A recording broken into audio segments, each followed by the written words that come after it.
The opinions and views expressed in the following program are those of the speakers and the host, and do not necessarily reflect those of Yoakley Scott Corporation and Your Sports Network.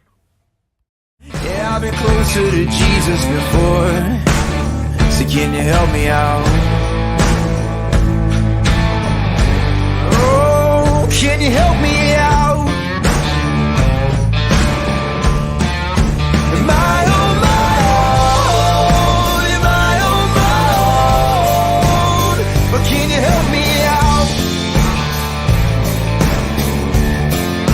Am I on my own? Am I on my own? Or can you help me out? Can you help me out? I've been scared to look in my soul.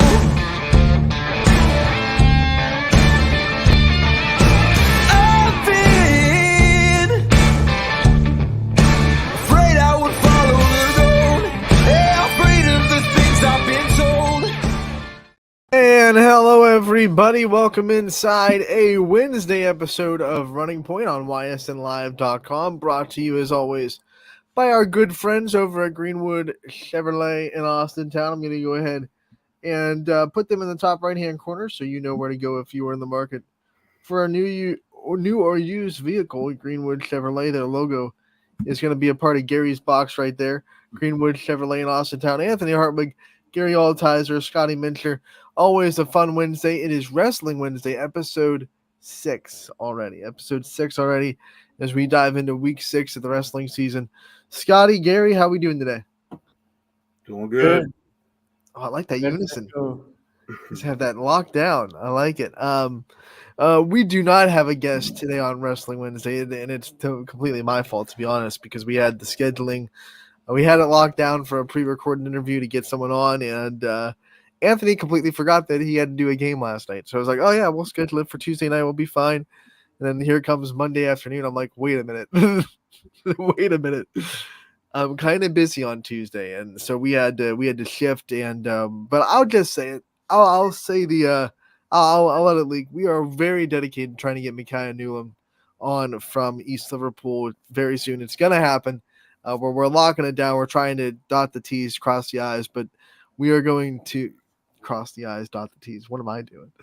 Cross the T's, dot the I's. We're trying to get all squared away. But I will pledge that we will have Micaiah Newland on before long from East Liverpool, because she's doing incredible things down there in Potter Country, and we want to give some of the female wrestlers some love as well. So we are going to have her on at some point during Wrestling Wednesday. I am dedicated to that. So supposed to have her on this week. Unfortunately, Anthony messed up. So we'll move on, and we'll have a lot to talk about, though. Gary, you said it. We have a lot to talk about anyway for this week. Let's start with things that happened since the last time we talked. Oh, yeah, a lot of things happened. It was the Christmas break, and there were, tournaments. There were duels. There were dual tournaments. Last Wednesday, Chris Scallucci and we covered the NE8 duels, where Hubbard came away with a championship there. They went undefeated. They ended a 4-year reign of the South Range Raiders, owning that league, winning that league. Hubbard did it pretty convincingly, too. They had a pretty close match with Gerard and then Poland for a little bit, but they came away, this final scores, they come away comfortably. They had actually won a dual tournament just a few days before that on Saturday. So within a 5-day period, they won 2 dual tournaments. And I know the previous week we spoke with Nick Bowser, a senior there.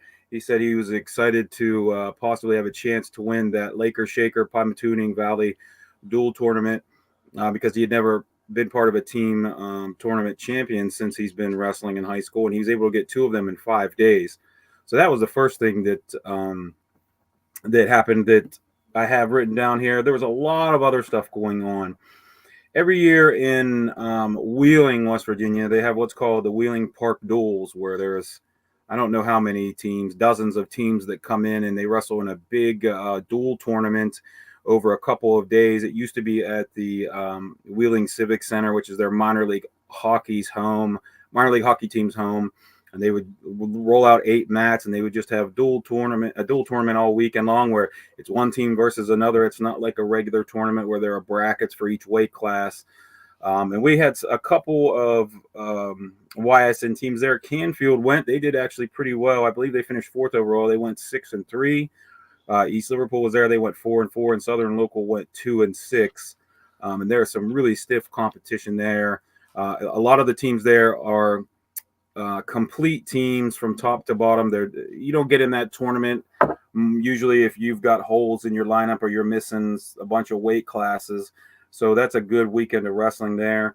There was also the St. Clairsville tournament where East Liverpool and Edison were there. They finished 9th and 10th overall.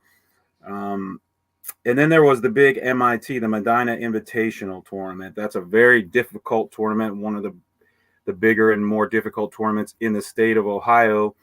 And there, individually, YSN was represented by 3 schools that got on the podium there. Austintown Fitch, Devin Phillips finished 6th at 190, and Mark Stankorb was 2nd at 215. And Howland, Adam Heckman was 2nd at 132. We've had him on the show this year.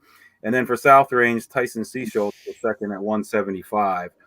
So there was a lot of good wrestling over this past weekend, and these difficult tournaments that you see, we've seen the local teams do well.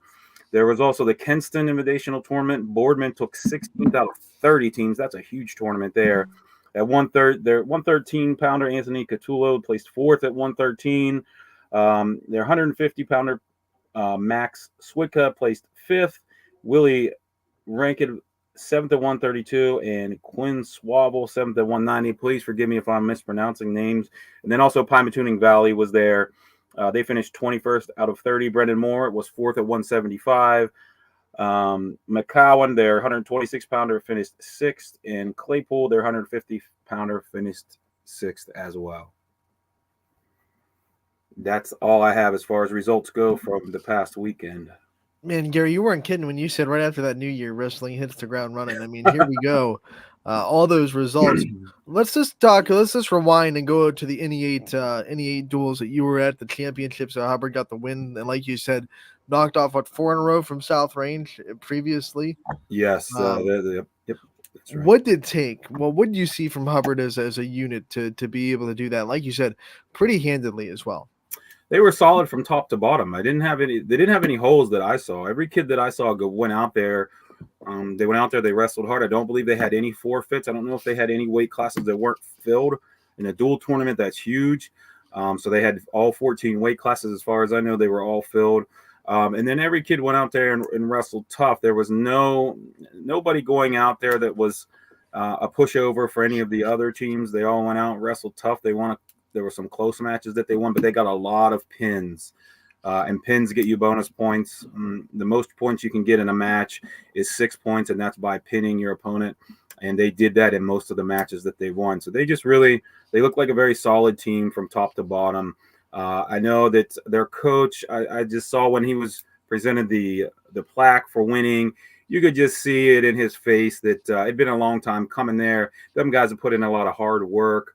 And it's nice to see a team like that who has been working and grinding, trying to get better, to do well. And all their kids were excited too. I, personally as a coach, know how that feels. And that feeling for the whole entire team had to be great.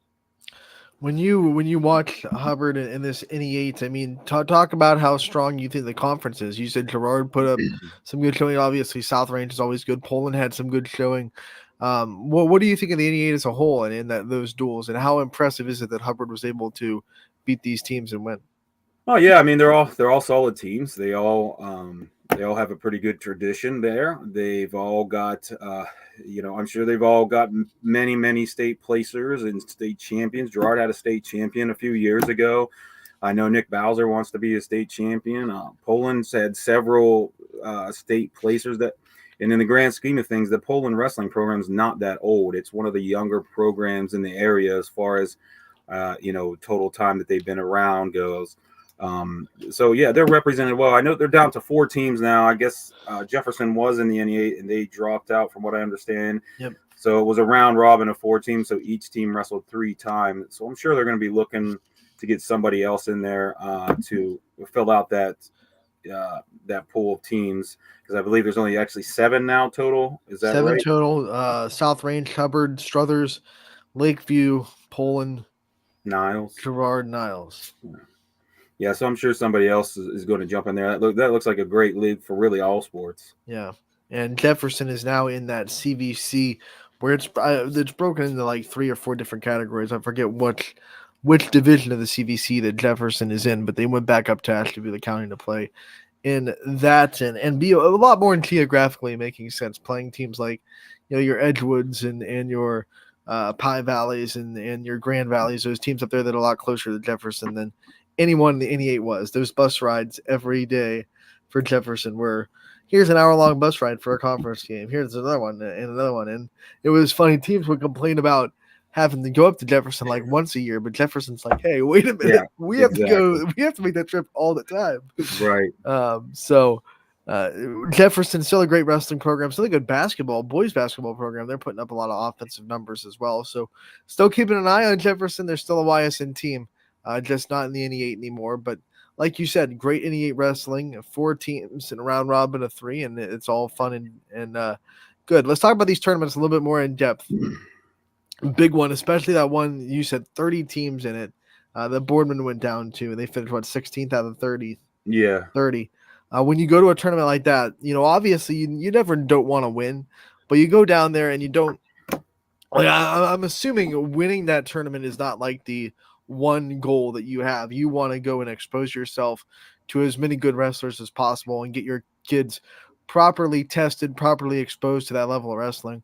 What are some of the check marks that a coach will go through in a tournament like that where, I'm not saying you don't want to win the thing, because everyone does. It's this competitive spirit, but you understand that like winning is not you don't define your success in that tournament by winning it as a team. I mean, you go into a big tournament like that. One thing, just keeping the kids' heads focused on, hey, it's just another match. The circle is the same size. You only have one opponent, an opponent, and the referee out on the mat.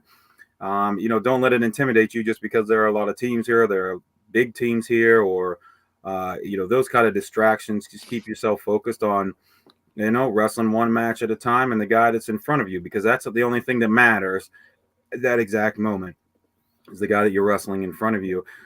And those kind of tournaments do expose you to different wrestlers that you haven't seen.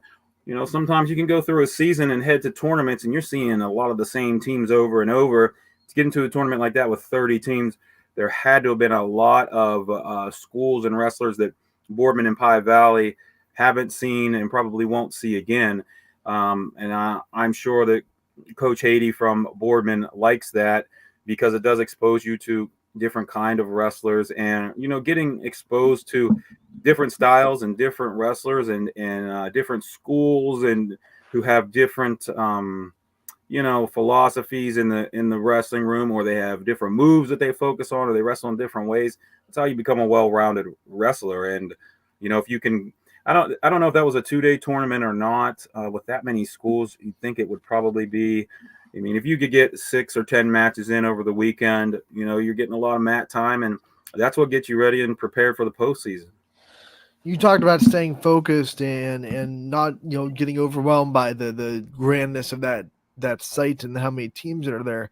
Obviously, it's not as big as the state in Columbus, but how much does being in those kind of things help the kids that will qualify for state to kind of get a little bit exposed to that kind of thing, where there's a lot of wrestlers down there, there's a lot of eyes on you, light's not as bright, but they're still bright for a 30-team tournament. Oh yeah, that's exactly what it does. That's the good thing about the big tournaments. For example, we wrestle in the OVAC tournament, which is coming up in a couple weeks here.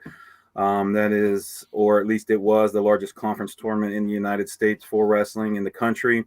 A lot of people's eyes are on that. If you do well there, you could do well later in the postseason. The finals were broadcast on, over the years, several different media outlets.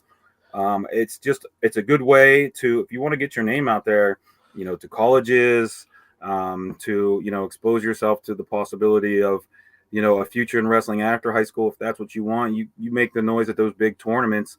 You show people that, you're somebody that people are going to have to keep an eye out for. And there's a lot of times where some kids will shine in that who maybe hadn't before. It's just everybody's different. Some kids get choked up and they get nervous and they wrestle tight and they don't do their best. They're a totally different kid in the wrestling room or at a small tournament compared to a big tournament. And sometimes it's the other way around where, the bright lights are on. Okay, this thing matters. I'm going to go out there and go 1,000%, and I'm going to show everybody what I'm made of. So the big tournaments, they're exciting for the kids, definitely. As a coach, you just kind of got to preach, don't look up in the stands. We wrestled at that OVAC tournament at that same arena that I was talking about with the Wheeling Park duels. It holds several thousand people, and it can be intimidating sometimes for first-year kids or kids that are just making the starting lineup. So you have to tell them, don't look up in the stands and just keep your head down and focus on what you got to do in your match. We'd also be remiss to not point out that in big tournaments like that, I'm sure it attracts a few more eyes from the next level than the smaller tournaments do. I'm sure there are a little bit more colleges recruiting, to do with those big tournaments as well. Absolutely. I mean, if you're a college coach and you can go to a tournament and see a bunch of kids, a bunch of good wrestlers, a bunch of kids from different schools that are ranked or you've heard about or you've been watching, it's a lot more efficient way to do some recruiting for those kind of tournaments rather than going to a duel where it's just two teams wrestling, or smaller tournament where you've got 10 or 15 teams to get there. Like the OVAC has over 40 teams. I'm sure there are a lot of college guys sitting in the stands there taking notes. If you're a college coach and you're going to a duel, it better be like the top two kids going up against each other. Right. You better make it worth it going there. Gary, tonight we have wrestling on the network. It's more Beaver Local Wrestling. We're so impressed with their program. Chris Galucci going to head on down to Beaver Local. They're playing Oak Glen. And Oak Glen outside of the Ysn network, how much do you know about this Oak Glen wrestling team, and what does Beaver Local have in store for them tonight? Oh, yeah. I mean, Oak Glen is just right across the Ohio River. Here in Wellsville, I can look out my window right here and see West Virginia right across the Ohio River. That is Oak Glen School District right across from me there. It is in the northern part of Hancock County. There are two public high schools in Hancock County, Weirton, and then there is Oak Glen. They comprise of several small communities there, and they have a really, really great wrestling tradition. I think that they've won over 20 state team titles in West Virginia. They have been OVAC champions before. They've got countless state champions and state placers. West Virginia is, it's not Ohio as far as the competition goes for wrestling, but because Oak Glen, they live on the northern panhandle here. They wrestle Pennsylvania schools, they wrestle Ohio schools, and they wrestle the best West Virginia schools. They are always dominating. Usually the teams that get a lot of that kind of competition do well in the postseason there in West Virginia. And Oak Glen, they've got a great tradition. They've got a tradition that they're never really down as a team. They're never really not in my lifetime. They haven't really ever been down as a team. I can't remember. They went through some 10 or 12 year stretch where they won the state tournament every single year.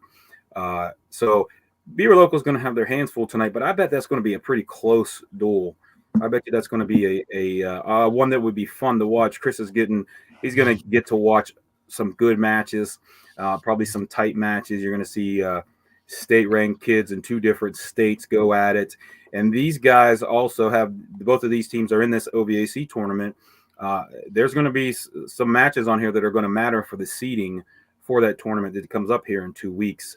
So this is a good one. I'm glad to see Oak Glen get on YSN, and hopefully in the future we'll see more of them.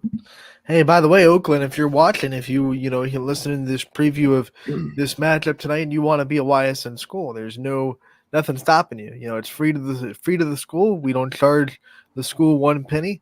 So make sure if you want to be a part of the YSN family, you reach out to us and you have your AD kind of work out a deal with us, and we'd love to have Oak Glen on.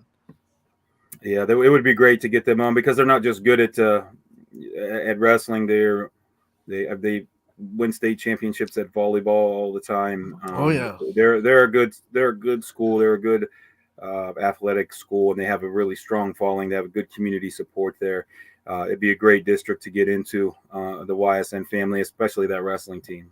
I'm pretty sure it'd also be a brand new color scheme for us. I don't think we have anyone with that powder blue.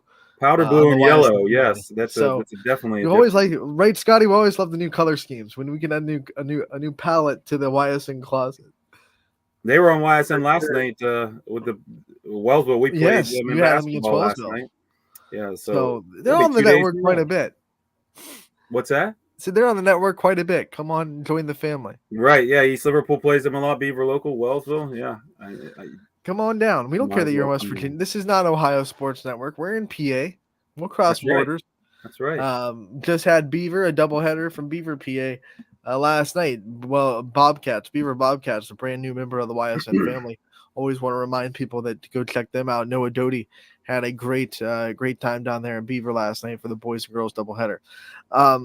Gary, Saturday, Chris Colucci going to be down at the Jackson Milton Invitational. Why don't you talk about that? I know you love the Jackson Milton program, what they're doing, and it's a big invitational they're having. Yeah, it's a really good tournament. Coach Wiedenthal and their athletic department puts on a really great tournament. They are very efficient. They get things. They run smooth. They have good competition. They're inviting some new teams this year. I think I said this last week. They have a great coaches room, which someone like myself, what that means is they have great free food for the coaches, which is always a big deal. If you're a coach, you're wondering, boy, is this coach's room going to be good today? But those guys do a good job taking care of the coaches. But even more importantly, there's great competition there. There's good teams that go there. There will be a lot of YSN teams there this weekend, and I'm excited to have Chris there covering the finals. That'll be I just can't stress enough how excited that I am and how much it means to the kids and the coaches and the families involved that we're expanding into wrestling and covering the sport more and more. I think that as time goes on that we're going to see it's an untapped market, especially locally, that has a really strong following. So I'm ready for it. And I think that you're going to see some good matches come the finals on Saturday night. We will wait to the end of the season to tally the numbers, but I am pretty sure that YSN is shattering the wrestling coverage that we've had in the past. We've definitely done it. We've definitely had wrestling broadcasts. We've had wrestling broadcasts since the start of YSN. I believe our first one, I think DJ Oakley did it with I just saw it in my memories on Facebook like a couple of weeks ago. It was like YSN's first wrestling broadcast, but it was like in 2018, which is pretty much the second fall. The second winter sports season of YSN. So well, I know 2017. We've been doing it. 17. Okay, actually, no, I'm sorry. It would have been January 2018. They were at the Buck Bailey tournament in Wellsville. So that might have been it. Might have been the first one right there. Yeah. So when you talk about our coverage, it's always been there, but this year, like YSN always tries to do, we're just taking the next step. And I think we've expanded our wrestling coverage quite a bit, not just with this show. Chris Colucci doing a good job with the live events and live broadcasts as well. Gary, we've previewed it. We've talked about what we're going to be seeing until we see each other again. Anything else before we end this episode? No, it's just season's coming and it's flying. And, we're here. It's January. And I just had to go over with my team. Like you had a Christmas break. We didn't have anything between the Waterloo D3 Classic and this Jackson Milton tournament, which is 2 weeks. I said, I hope you guys rested up because right now, for the next month and a half or so, we're banging out match after match after match. And this is the time of the year where, teams find out who's ready to go on a postseason run and, who's falling off. Kids are finally making their alpha weights, getting down to where they want to be. And this is the time of the year where you're going to see the best kids wrestle each other as they've descended on their weights, as they get into these tournaments now here in January. You're going to see a lot of good wrestling and a lot of state ranked kids and teams. We're going to see what they're made of now. Before we get out of here, we do have fresh wrestling and power rankings. You find these on YSN Live _wrestling on Instagram. So here are the latest. This is, I think, the second round of power rankings, but we weren't able to get to them last week. So coming in at number 1 is Keegan Sell. He was number 1 the week prior as well. Adam Heckman from Howland is number 2. Tyson Schultz from South Range is 3. Vance Luce from Canfield is 4. Brayton Feister from Hoban, he is 5th. Marky Stancorb, who finished 2nd in Fitch's tournament over the weekend, he is sitting at 6. We have Nick Bowser at 7 from Hubbard. Tyler Scher from Canfield at 8. Cody Carpenter at 9 from Girard. And then United's Dallas McCracken finishes the roundup at 10 for the YSN second week of the YSN Wrestling Power Rankings. Make sure to go over to Instagram, give YSN Live _wrestling a follow. Stay up to date on when we're doing wrestling. There are post-game interview, post-match interviews on that social media as well. So make sure to go give them a follow for even more wrestling coverage from YSN. You know, listening to those rankings, the EOWL tournament for the heavyweight division is going to be a really good one.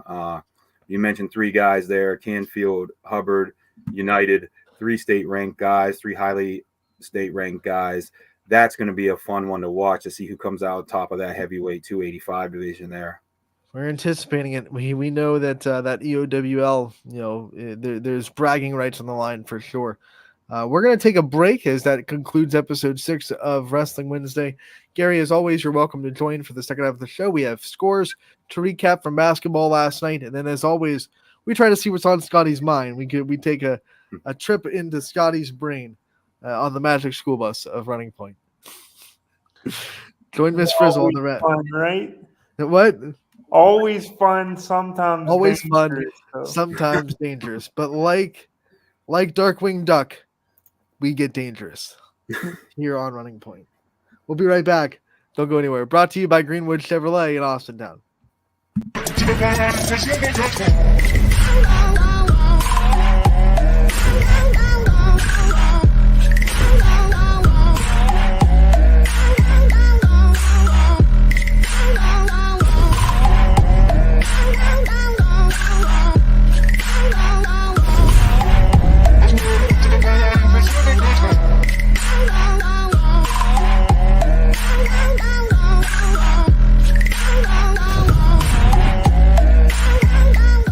Now you can see every school, to the smallest school, to the intermediate schools, to the schools in the outlying areas. It gives you coverage that you could just never get to before. It's something that's great to experience, and it's opened up a whole new wave of sports viewership. The possibilities are endless here at YSN.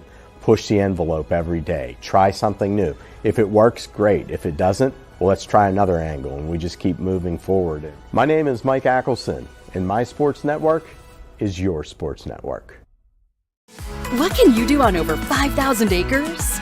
At Mill Creek Metro Parks, you can discover unique habitats and wildlife, create memorable family moments, experience history, heritage, and park programs, explore scenic landscapes, take time to relax and be well, connect with nature and each other. Come see what's new at Mill Creek Metro Parks.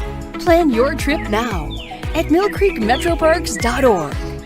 Going the extra mile at Greenwood Chevrolet means taking care of our local customers. And it's just a great feeling to put them in a vehicle and get them all excited about a new vehicle. At the end of the day, our goal is to be someone our customers can count on. And every day I'll go the extra mile for the community so they can trust us. To do anything that would convenience the customer or make them feel more at home. Realizing, number one, that we're here for them and that we're not going to go away.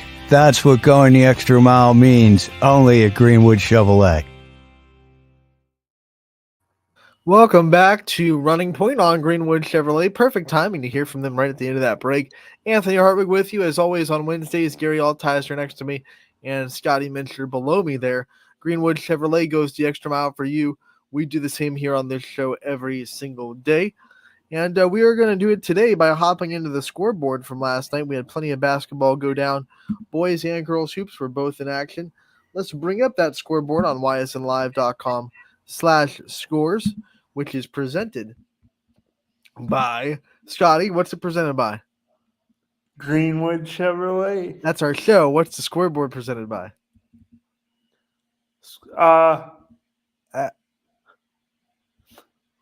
Burnett Pool Spas and Hot Tubs. Yeah, You're good, Scotty. I was like, oh man. I put you on the spot, Scotty. That's on me. Ysn Scoreboard, proudly presented by Burnett Pool Spas and Hot Tubs. It is a great tool for our fans, whether you're at one of our games or maybe you're watching one of our broadcasts, or maybe you're doing both. Let's hope you're doing both. Let's hope you have a broadcast open while you're at a game. The Ysn Scoreboard is a quick and easy way to check out live updated scores. You don't have to wait until midnight for the final scores to come in. We have a crew behind the scenes that does a great job of making sure these scores are as updated as possible. And we had a great night last night in basketball. Let's go down the scores. Canfield was able to get their first AAC win of the year in their first AAC game of the year as they beat Boardman at home. Final score 60-36 there. Niles gets beat by Liberty. Liberty wins 2 in a row, 60-43. Leopards take care of the Dragons on the road, so Leopards are on a little bit of a winning streak. They will host Garfield on Friday to try to get their third win in a row. Valley Christian able to hold off Lowville with a 47-42 score there. Scroll over to Columbiana and Middle Ridge as the Clippers ran all over the Rams. 61 61-15, the final score there. Newton Falls goes to Heartland Christian and spoils the party. Battle of the Cats, the Tigers win it 71-58, the final score there. Wellsville, they got the big win over Oak Glen. Gary, you were at this one, 56-38. Wellsville dominates. Yeah, they did. They play really great team ball, and Tyrell Watkins, 21 points, 23 rebounds. Oh. Yeah, he had a monster game. He's just really coming into his own. That's 3 straight games with over 20 points. Coach Scott doing a good job there, getting the most out of those guys. You think in the Oakland huddle, the coaches would be like, "Hey, you know this Tyler Watkins kid? Let's put a body on him. Let's make sure he doesn't get rebounds." 23. Yeah. Ooh, that is dominance at its finest. And Wellsville off and running over Oakland, a big win for the Tigers at home. Garrettsville Garfield, they had a close one, but they fall to their backyard rival Ravenna, 69-65. The final score there. The Ravenna Ravens get the win. Another school that we'd love to have on the YSN family because we don't have a Raven on the YSN family. So would be awesome to get one. Edison gets the win over Southern Local, 71-45, all over the Indians. The Wildcats get a big win. Beaver Area gets the win, 67-55 over Central Valley. West Branch goes on the road and beats Kenmore Garfield in overtime, 56-53, the second consecutive overtime game for West Branch. They win this one. They lost against Canfield on Saturday. Beaver Local falls to Indian Creek, 63-52, and then Bristol in the second game of the boys-girls doubleheader, they beat Champion 74-32. On the girls' side, 3 games to take care of. LeBray all over Wyndham, 52-32. Final score there. Beaver Area beats Cannon McMillan, 65-47. And Bristol and Champion squared off in the first game of that doubleheader. And Champion's able to split the boys-girls doubleheader with a big win over Bristol, 52-36. The final score there. Champion gets the win. That was their 8th win on the season. They're now 8-4 on the year. And the Champion girls with 2 wins in a row outside of the conference. So, guys, what did you take away from that scoreboard? What were some of the scores, Scotty, especially you, kind of get you involved? What were some of the scores that stood out? Well, you know me as a Lowville alum. I was really excited for that matchup last night against Valley Christian. My Rockets did fall short, but it was pretty much a close game all the way through. And you have to give Valley Christian credit at the end of the game that their defense was stifling, especially around the 3 or 4 minute mark. So that really made the difference there. Lowville, it's in Valley Christian too. I feel like they're both trying to find their footing, and Lowville has some good things to build on. I think for them now, it's just about finding a way to finish these games and get some of these in the win column. But that was one that stood out for sure. Also, a school that I feel like I haven't talked about a lot, shined enough light on, but they impress me every year, basketball wise, and the boys had another really good offensive showing last night, and I'm talking about Newton Falls. I really, over the years, over these last 2 years or so, have gained more and more appreciation for their basketball program. And I think with that offense, they get a little things figured out, a little more consistency defensively. I think they're a team that's uh, already starting to become a problem and could even get better here as the season goes on. Yeah, Roy Simbach does a really good job in Newton Falls. They're always going to find, ways to expose whatever your weakness is because he's such a good coach at watching film and preparing for the other team. And that's one of the reasons Newton Falls is kind of like, I don't want this, but kind of like a bad penny, right? They don't go away. They just kind of stick with you. They're always kind of in the thick of it. They're always in the conversation. Even years where they are quote unquote down, they always seem to have games where they surprise people or they come off with a win or they do things the right way. So Newton Falls not down this year, but even in years when we've seen them, not winning a conference, they've been able to just kind of stick around, stick right there and keep biting at your heels a little bit. So Newton Falls, one and all, is led by a really good coach in Royce Simbach, but also really good players this year. And that's a big win over a Heartland Christian team that was playing pretty good basketball coming off their own holiday hoops, bringing in the New Year tournament win. They beat Columbiana and Crestview down there. So that was a big no, they beat Columbiana and they beat Columbiana in the finals. Columbiana beat Crestview in the semis.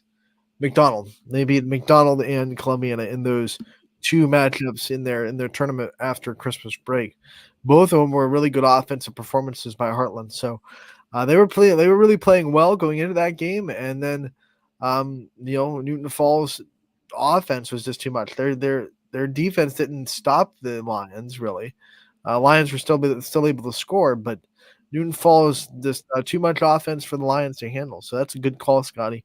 Newton Falls are a great basketball program. We love having them on the network, and always fun to watch what Roy Simbach does in preparation. I think he's one of the best coaches in the area when it comes to watching film, breaking down film, and knowing exactly how to attack his opponent. So Newton Falls with a big win, Scotty.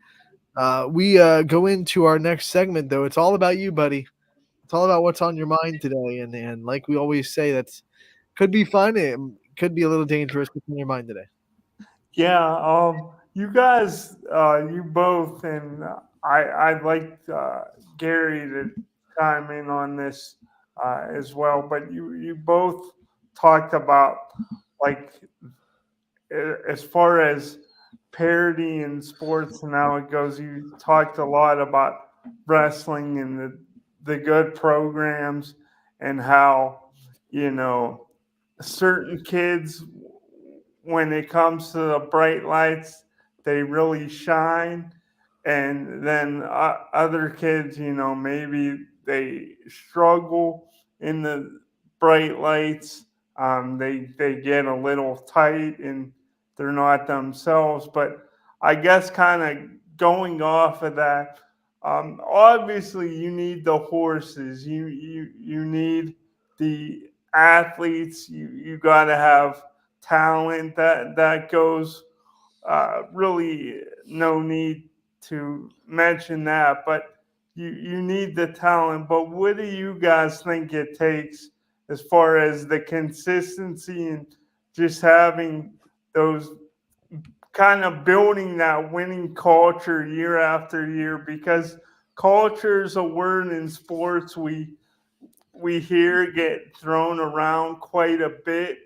And I don't know. I think there's a lot of different things that go into it. But why do you think some schools, guys, just seem to have that consistency year after year, other than the talent? And how much of it, if at all, do you think, sometimes, luck is involved, or does that really not have anything to do with it at all? I'm just curious what you guys think. I'll take it first. I don't want to be painfully obvious, but I think the key to consistency is, well, consistency. I think when you see coaches have a consistent standard that they set for their players, and you see those players consistently meet those standards, and then trickle it down to the underclassmen that then become senior leaders and trickle it down to their underclassmen. But that happens from the top. Like everyone says, it starts at the top. And when coaches are consistent with what they expect from their players, and they don't waver on that, they don't shake on that, this is going to be our standard for this program, and then they're consistently there. How many programs do we see that are consistently good that are trading out coaches every 3 years or every 2 years? It doesn't happen too often. The big programs that we know to be consistently good, no matter what the sport is, you look at them and you go, well, that coach has been there for a while, so there's a reason why they're good. It's because they have a consistent coach that keeps a consistent program. I can rattle off teams in every sport that have been consistently good, and it's because their coach has been there for a while. You look at LeBray boys basketball, Coach Kaiser going for his 300th win career tonight. So he's been there for a while. LeBray's gone to a state Final Four since he was the coach. LeBray's always good. There's a reason, because Coach Kaiser's been there for a while. He sets the standard. Want to get him a plug there for going for his 300th win tonight. You look at football, obviously, South Range, Coach Jigley was there for a long time, since 1993, I believe. Crestview, same thing with Cusick. I know both those coaches left this year, but when you're there that long, you have a coaching tree, and they bring in the same program, culture that the Yeagley and Cusick had. Then you look at baseball and softball. Who are the great baseball and softball teams? Well, Gary Nittle's been at Canfield for a long time. Canfield's always good at baseball. South Range, Jeff Jerose has been a part of that softball program at South Range for a long time. They're pretty good at softball. Carol Weaver has been a part of Champion for a while. Champions won 9 state championships in softball. So you look at that, and Scotty, I mean, I'd hate to be, like I said, painfully obvious, but I think the big key to consistency is consistency. It's that simple. Gary, what do you think? Well, I think you have to have a foundation. To be consistent year after year after year, you have to have a foundation. And I believe, in my opinion, in the sport of wrestling, that comes from the junior high. If you have a strong junior high program, your high school is going to be taken care of. The numbers are going to take care of themselves. The experienced kids are going to be there. And you have to build some kind of a foundation to continue to feed the team. If you want to be good for years and years and years, you can't just, only focus on your 9 through 12. There has to be some kind of a feeder program. There has to be some kind of, a system that they're learning, or things that they're learning, and to build that community to where they want to continue to come and be a part of that program. That really and truly has to be a part of your long-term vision if you want a long-term success. Now, you could do all you can, and that still doesn't work out, because there are ebbs and flows in high school sports. And some of that goes with the second part of Scotty's question, is luck. I don't care what anybody says. Luck has a lot to do with sports in general. There are things that are outside of your control that you can benefit from and that you can be hindered by, injuries being one of them. I mean, if you've got kids that play other sports, if they play football, and something happens and they get hurt in football and they're out for your whole basketball or your whole wrestling season, there's nothing you can do about that. It doesn't have to be in another sport. I mean, things happen out in life. There's ice on sidewalk while you're walking. There's people, all kinds of crazy things can happen. Luck has something to do with it. 100%. Just staying healthy is one. Being lucky that you get a couple of calls in a game that could help you to get a better seed that pushes you farther in the postseason tournament or in a match or in anything. There is luck that goes along with it. You can do your best to try to control luck, but I do think it does have something to do with it. Is luck enough to push you from a bad program to a multiple year long-term winning program? No. But are things bouncing your way in the right spots at the right time? Are they enough to push you over the top from maybe you being there close and then getting there? 100%. I mean, when you're talking about sports, you're talking about football, you've got a funny shaped ball. When it hits the ground, it can bounce all over the place. There's a lot of NFL games that are decided by that shape of that ball and what way it decides to bounce on fumbles or on kicks, or things like that. There are a lot of things like that I don't think get enough thought in sports, but I'm not going to say that it makes you into a great program. But if we're talking the margins, getting over the hump, you get things to bounce your way, they could really make a difference. I think great players and great coaches, great teams find ways to put themselves in position for lucky things to happen, and then once that lucky thing happens, there's usually still a whole other game to play or a whole nother quarter or a whole nother drive or whatever it may be. It's usually not that lucky play literally was the icing that won the game and then you just walk off the field. Usually there's something else to do. There's something else to take care of.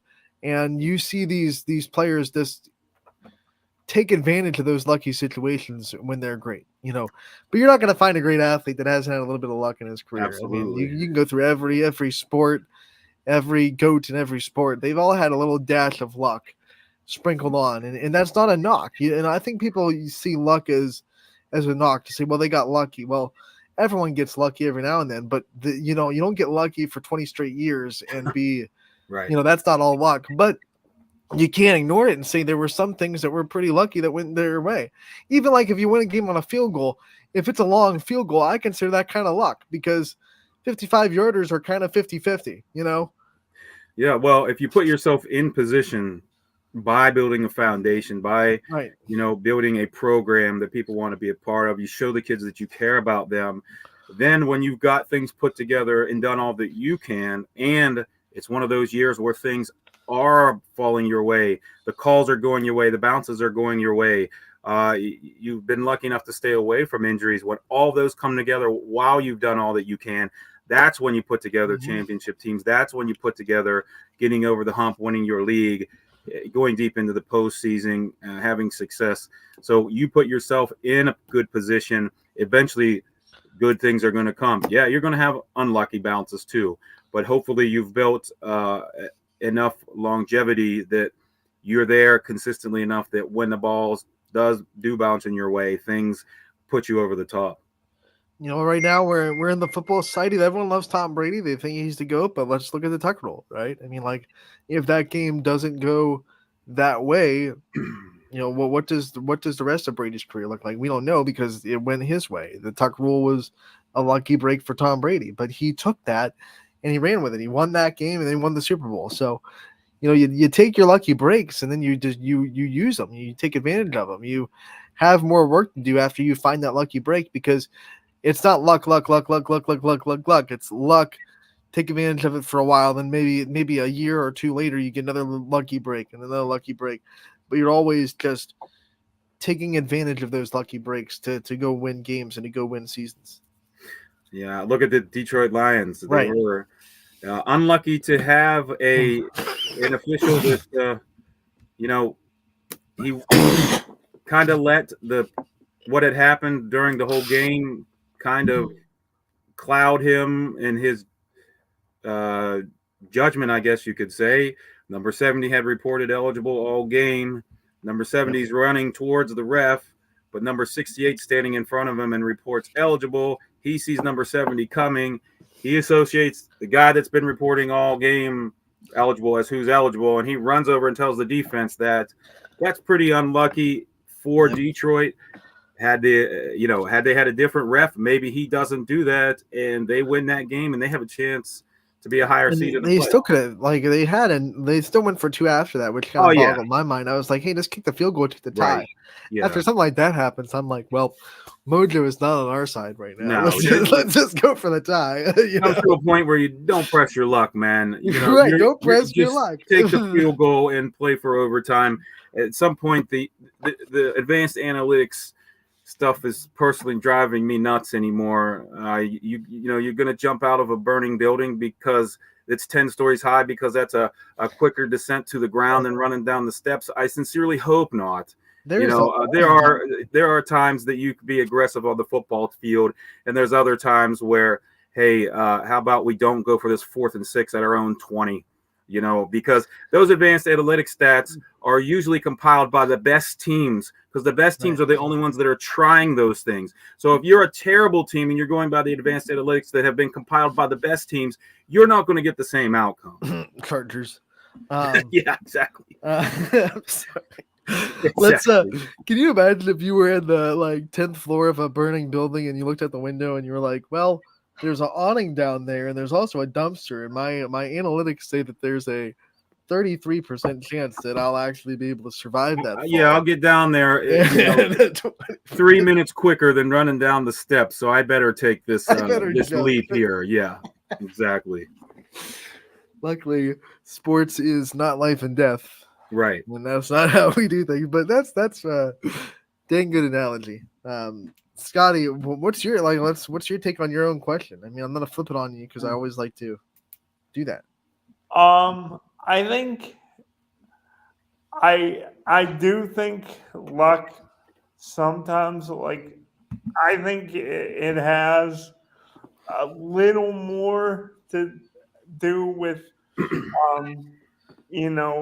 all sports than what you said, Anthony. I'm not saying great players and great teams, it's because of luck, but just I don't know, certain seasons you watch teams and for whatever reason they'll thrive under pressure, thrive and win a bunch of close games, and then sometimes you look at the year prior or the next year going into it, and they don't get as many breaks and it doesn't bounce their way as much. Right. But I guess that also plays into Gary's point, talking about the foundation of things as well.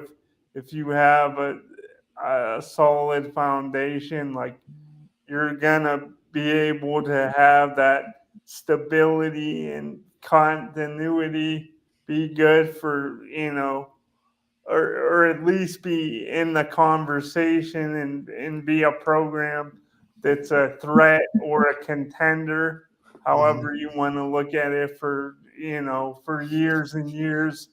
Anthony, you mentioned South Range football, Canfield baseball, just certain programs. They just have that because it's been developed for years and they have everybody on the same page and striving for the same thing. It just makes them a tough odd every single year. But I do think sometimes what's the old saying? It's better to be lucky than good. There are not in this conversation. There maybe in one game. Yeah.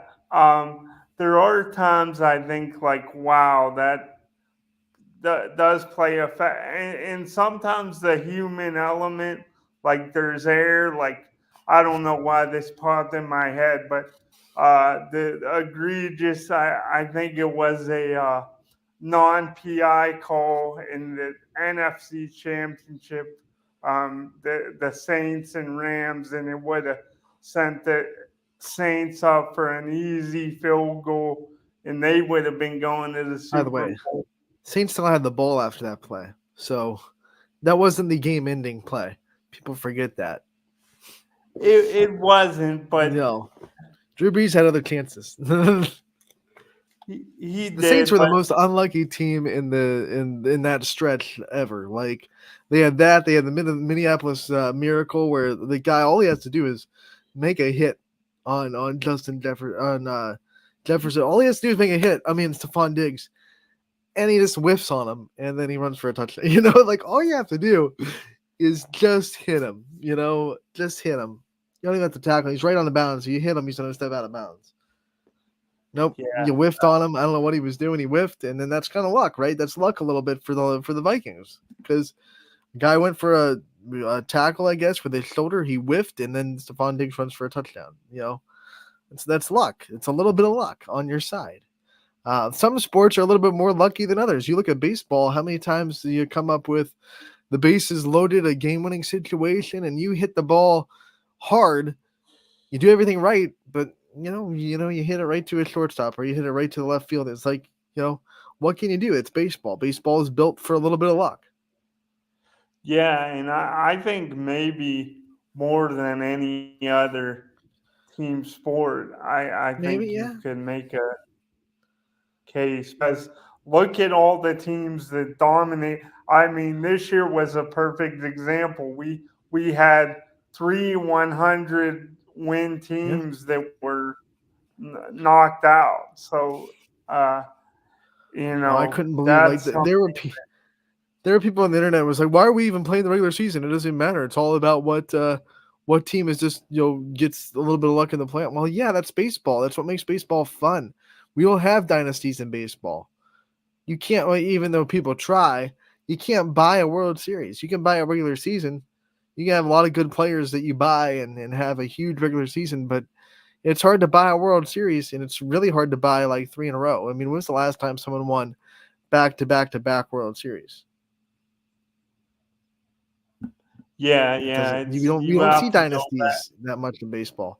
If dynasties in baseball, to me, are like the teams that consistently win a division. You could see that's a dynasty because you're not consistently winning the World Series. It's just too hard to do. There's too much uncontrollable variables in baseball to be able to do that. Right there, and the sample size alone, you're how many at bats are you getting a year?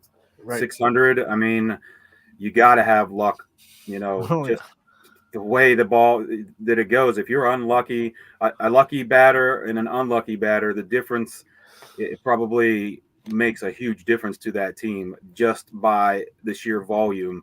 And if you're in baseball and if you win 60% of your games, you're the best team in the majors.